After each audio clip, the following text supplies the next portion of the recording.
Hey kids, it's Jurassic James from Jurassic Explains, looking at Huayangosaurus. If you're wondering, I too have trouble with the names, especially ones that are Chinese. So this guy here is in stores now. Well, after the filming of this video, obviously I have it in stores. And so it is found in the Xinjiang formation of middle to late Jurassic China. Now this particular specimen was found in, not specimen, this genus was found in the lower part, which is middle Jurassic. It does extend to the upper part, which late Jurassic, which I'll go into in a minute.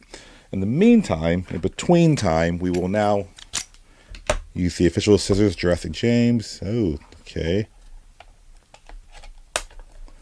And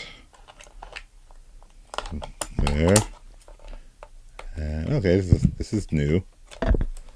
There's three different bands. There we go. And for safety, we do that and that. Let me put this red over here. Okay, so this guy looks really weird. So basically what's going on is this animal is in I'm guessing a fighting mode or something. I don't know. It's okay. So first of all, I'm looking at the thing here. Here it is. Ooh, that's how it always starts. But then later comes the running and the screaming. So what you're seeing here basically is this guy is a Stegosaurid, right? So it's found in China, middle Jurassic. So it's actually 20 million years roughly ahead of Stegosaurus, the one we all know and love. And so what I'm going to do now to give you kind of a rundown of this animal, I'm going to compare it to our animal in America. Now, one thing to point out is that it is an older Stegosaurus. It is about 13 feet long, roughly, which is pretty small for a Stegosaur.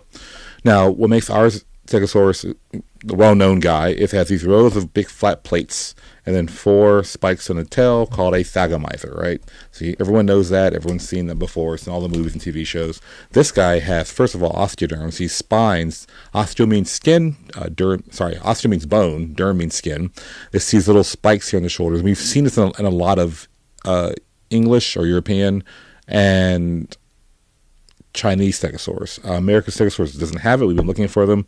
We've been looking for stegosauruses for over 100-something years. We have not found these, actually more than 150 years. We have not found those features on them. This guy has them. Now, what's really unique is that the plates in general are more pointy than stegosaurus plates, and that is a scientific term, pointy.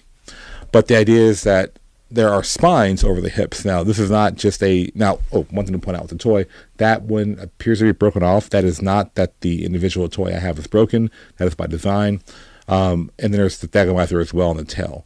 So it has these plates interrupted by 4 spikes or 2 sets of spikes on the hip, and then more plates that are more spiked. Now, what's really interesting about that is interpretation of what it's used for. Is the obvious idea is this guy's smaller than most stegosaurs, and there are predators chomping down on it. That'll be a nice way of fighting them off, right? Its gimmick is if you take it and you do that, it is a head nod, which in the many animal groups, that means a lot. Even with humans, I'll go out down the street and I'll see other dudes like that. And my wife's like, what are you saying to them? I'm like, it's not important. That's not for you to know. It's for us. Now, the idea here is there should be the DNA code. And where would it be? There it goes. They do hide it pretty well. Hiding in plain sight.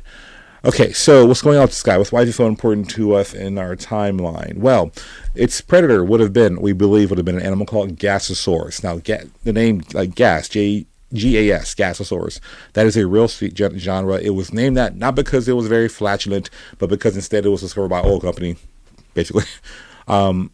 Side note, the Jurassic World Gasosaurus, I don't know what's going on there, if they just made 4, but they are super expensive. Like the figure would be in the price point of $10, roughly $8, $10. And it is like $100 on eBay. They didn't make a lot. And I never saw them in stores. So I don't have a Gasosaurus. And I looked up for other models of it, and there just aren't any in the West for me to find for this video or talk about in general. So if you want to be nice to me, other than doing a like, subscribe, and the bell notification, I'm blending it in now. I'm learning how YouTube does the things.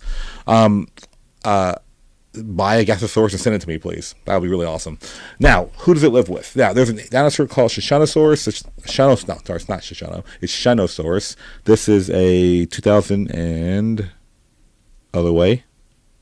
Wait for it. 16 safari figure. And these are not to scale, obviously. This is a more scientific model. What makes Tyrannosaurus so special is that it has like this club kind of stretching the end of his tail, and that's really neat. I don't know about you, that's just amazing. The other animal that in the Jurassic World line, because I try to stick more to its line because I have a lot of recent Jurassic World stuff, is this guy here who no one wanted. I did a video on this a while ago. Do you know sometimes it's classified as a Metriacanthosaurus? I've seen it called a Megalosaurus. I can't remember how I did a video, but the main thing is I'm gonna say its name really slow. Huayangosaurus. That was that bad. It's spelled. I wrote it down to make sure I spell it properly. It's Xuanhanosaurus. Now, why is that important, and why am I struggling? Because paleontology, as we know it in the West, started in England, France, and Germany. The scientists there speak different languages. But if you were educated back then, particularly in Europe, you spoke Latin, or at least could read Latin. Not spoke. You could read Latin, write Latin. So a lot of the dinosaur names were in Latin and Greek because why? Those early paleontologists were of different countries or different nationalities. So they have this universal scientific name, right? And so what's going on here is that I have been trained in the West, and I've been trained with these names. And so now in China, there is a scientific kind of norm in the West. They did it in their own way, but why would the Chinese name their dinosaurs in a name that fits England, right, or France or America? They have their own dinosaurs, their own parts of the world. The name Huayangosaurus is actually the Sichuan formation. That was a name, like another name for it. It's kind of like how you have Chicago and they call it Chi-Town, or Los Angeles called LA. There's a different name for it. So that's why, so it's again saying its location. So I can admit and explain to you that I have trouble saying some of the names because they're of a different tongue.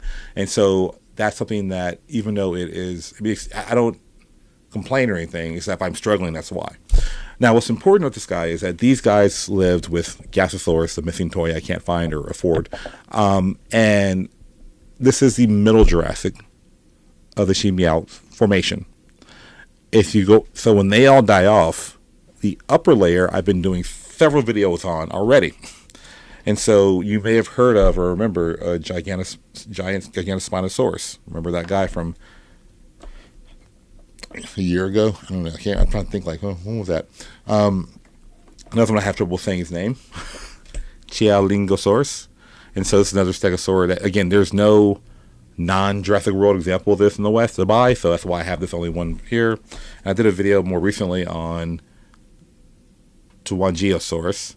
So these are all Jurassic Stegosaurs. So my concern for you, my dear viewer, who's also into toys but also into deep understanding of geologic record of China, is that you would see this guy from the Xiamiao formation and go, oh, this is one of these guys. Well, they're in the same family, but by time scale, these are middle. This is later. So these all die out before these guys. It could be argued it may be an ancestor. We don't know. But the idea is that I don't want you to think that since they're from the same region of China or same time period formation, roughly, they live together. There's still a separation of time and some location. And of course, they're predators, if you remember. Well, not predators. They're in the shadow of Mamenchisaurus. There is a Sinoraptor, which again, I've told you before in many videos. The word raptor means a bird of prey. It's a falcon, a hawk, an eagle, etc. The word raptor in the fossil record, if you hear the word raptor, it doesn't mean it's a velociraptor cousin called a dromaeosaur. It just means that somebody thought of a cool name. So raptor means hunter or thief. Well, no, it means thief. Venator means hunter, sorry. And so, again, I still wonder, and I'm probably, Sinoraptor pops up in a lot of papers. This is a very important part. His family, remember. So I'm surprised Jurassic World hasn't made this into a toy, at least this size. I don't know. And finally, the one that I have the most trouble saying his name. Let's see. We put this over here. And I've done a video on this probably 2 years ago at this point. Huayangosaurus, which is essentially the Allosaurus of the East. That's what I call it. Not to diminish it in any way, but saying this is their version. It's just that it has the exact same role as Allosaurus does in North America. It does that in China around the same time, a little roughly here and there. So these guys are the late Jurassic of the Xiamiao formation. Here's the early Jurassic, not counting my Stegosaurus from North America. That's not there. You don't see that. So these guys are early and late. Scale to size doesn't really matter here, but this guy is pretty small. Like all Stegosaurus is an herbivore. We don't see Stegosaurs for the like they found, I think, 12 individuals. So that's a big fine. But just because fossils are found together, it doesn't mean that they died together. There's an idea called taphonymy. That is it's a Russian word, from death to fossilization. So just because, like, for example, if you see a bunch of fossils jumbled together, well, ask yourself, are there sediments like pebbles and clay and dirt around them? That may mean it's a river bend, where the river's turning and depositing stuff, right? Or if you, for example, even for humans, I mean, you go to a graveyard, there are a bunch of people buried there. It doesn't mean they died together. It just means they're buried there. Again, there's more steps to that. With humans, we have like laws and practices. But in general, the idea is that just because they're found together doesn't mean they live together. In general, stegosaurs are often seen to be more solitary than other dinosaurs. The duckbills are always found in huge groups, or at least near groups. We have horned dinosaurs together. And so that, don't just assume there's one thing. But I will say in closing with this guy too, is it's for me, it's exciting, even though it's not a super scientific accurate specimen. Jurassic World is still saying, here's a species you don't know. You don't hear. I mean, I've read about them.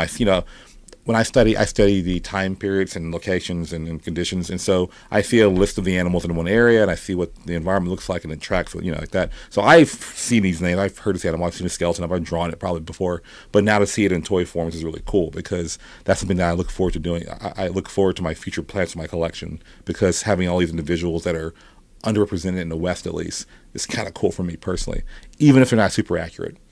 With that being said, thank you for tuning in. I'll see you guys next week.